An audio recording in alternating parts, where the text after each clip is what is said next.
Hello, today we're going to continue reading in Numbers, starting with chapter 12.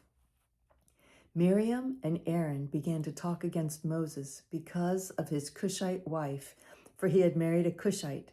Has the Lord spoken only through Moses? They asked. Hasn't he also spoken through us? And the Lord heard this. Now Moses was a very humble man, more humble than anyone else on the face of the earth.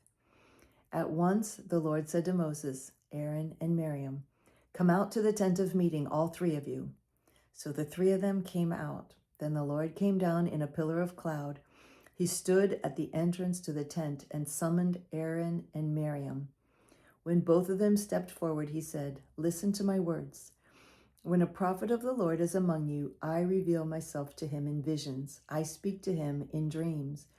But this is not true of my servant Moses. He is faithful in all my house.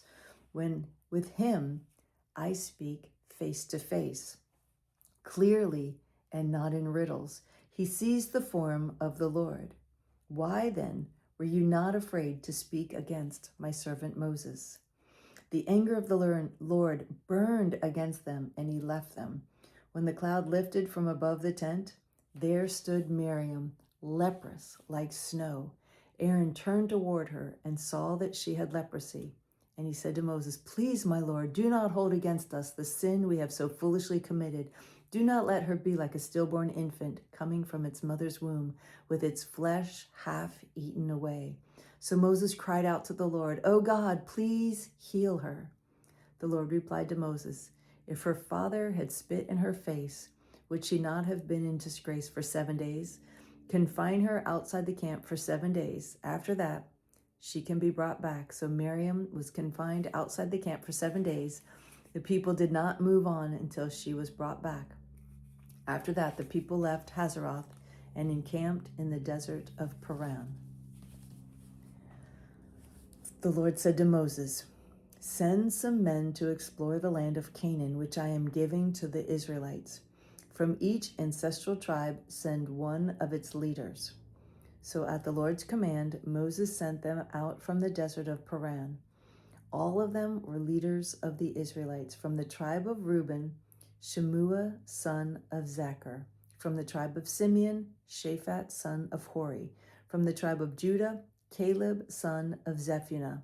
From the tribe of Issachar, Egal, son of Joseph. From the tribe of Ephraim, Hoshea, son of Nun. From the tribe of Benjamin, Palti, son of Raphu. From the tribe of Zebulun, Gadiel, son of Sadi. From the tribe of Manasseh, a tribe of Joseph, Gadi, son of Susi. From the tribe of Dan, Amiel, son of Gemali. From the tribe of Asher, Sether, son of Michael. From the tribe of Naphtali, Nabi, son of Vabshi. From the tribe of Gad, Geuel, son of Maki. These are the names of the men Moses sent to explore the land. Moses gave Hoshea, son of Nun, the name Joshua.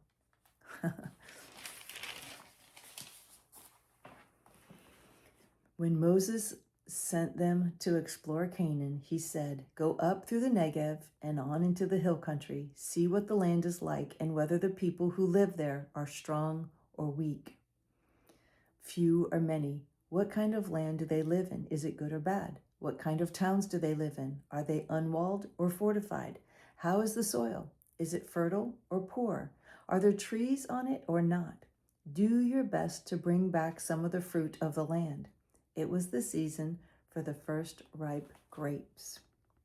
So they went up and explored the land from the desert of Zin as far as Rahab toward Lebo Hamath.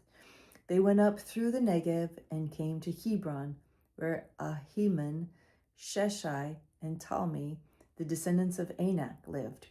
Hebron had been built 7 years before Zoan in Egypt. When they reached the valley of Eshcol, they cut off a branch bearing a single cluster of grapes. 2 of them carried it on a pole between them, along with some pomegranates and figs. That place was called the Valley of Eshcol because of the cluster of grapes the Israelite cut off there. At the end of 40 days, they returned from exploring the land. They came back to Moses and Aaron and the whole Israelite community at Kadesh in the desert of Paran. There they reported to them and to the whole assembly and showed them the fruit of the land. They gave Moses this account: "We went into the land to which you sent us, and it does flow with milk and honey. Here's the fruit.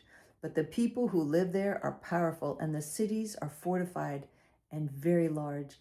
We even saw descendants of Anak there. The Amalekites live in the Negev. The Hittites, Jebusites, and Amorites live in the hill country, and the Canaanites live near the sea and along the Jordan." Then Caleb silenced the people before Moses and said, "We should go up and take possession of the land, for we can certainly do it." But the men who had gone up with him said, "We cannot attack those people. They are stronger than we are." And they spread among the Israelites a bad report about the land they had explored. They said, "The land we explored devours those living in it. All the people we saw there are of great size. We saw the Nephilim there. The descendants of Anak come from the Nephilim. We seemed like grasshoppers in our own eyes, and we looked the same to them." That night, all the people of the community raised their voices and wept aloud. All the Israelites grumbled against Moses and Aaron, and the whole assembly said to them, "If only we had died in Egypt or in the desert. Why is the Lord bringing us to this land only to let us fall by the sword? Our wives and children will be taken as plunder. Wouldn't it be better for us to go back to Egypt?" Wow. And they said to each other, "We should choose a leader and go back to Egypt." Then Moses and Aaron fell face down in front of the whole Israelite assembly gathered there.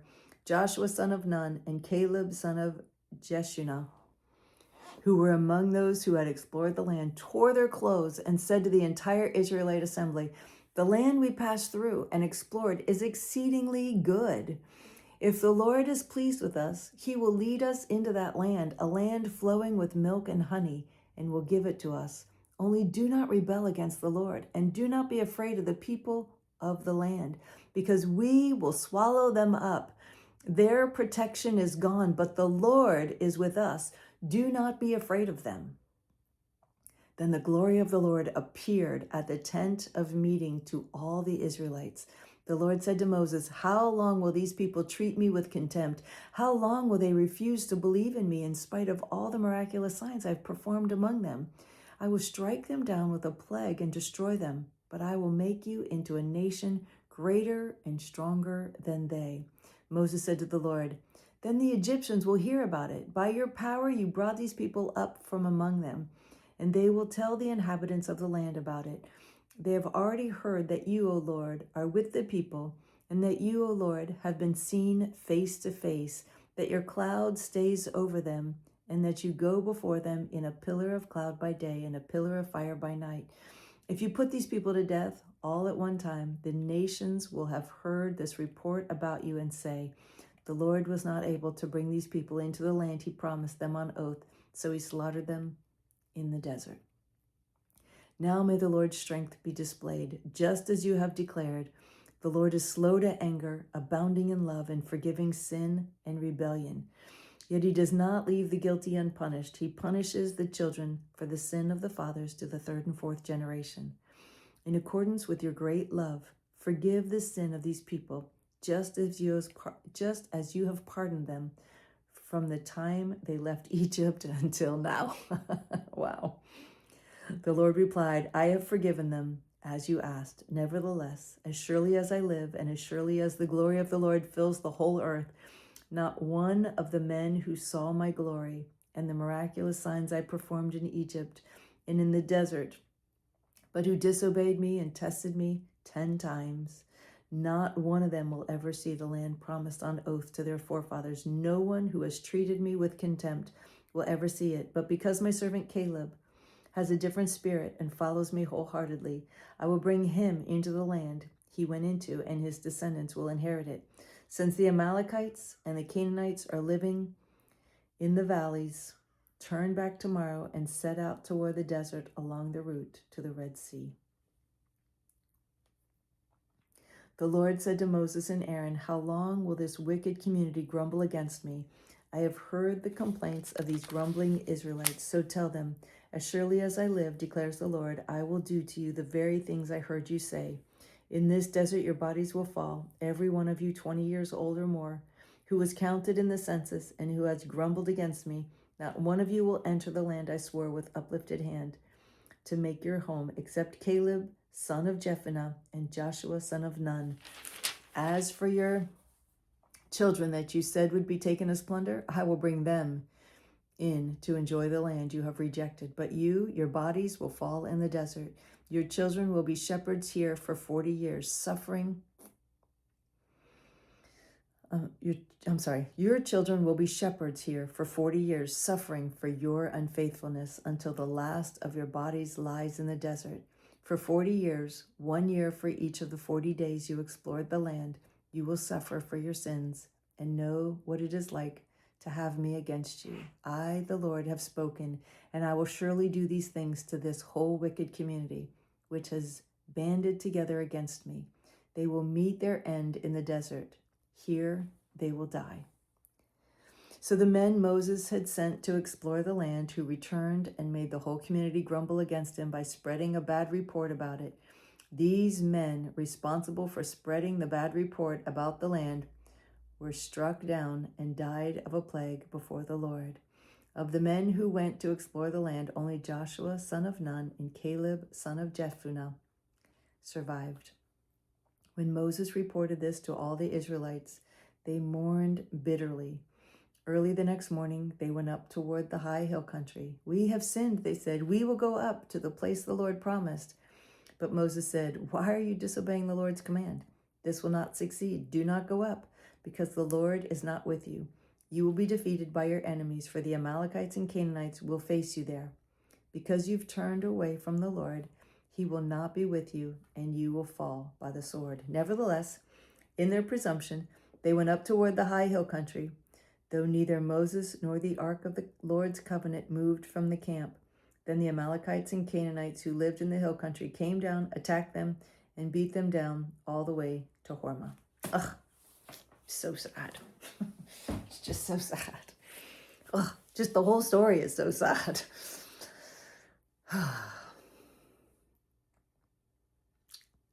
Yeah. God, forgive us for complaining, forever complaining about anything. Forgive us for complaining. That's what they did. They came back with a bad report and got everybody to complain and grumble against the Lord. So, thank you for joining me today. I love getting to read with you. I'm sorry that when it's bad news, it's not nearly as fun, is it? But it's still there's still a blessing to reading the word of the Lord. And I release that blessing over you today as we are faithfully reading the word of the Lord every day. So thank you for joining me. I look forward to reading with you again tomorrow. I love you so much. Bye.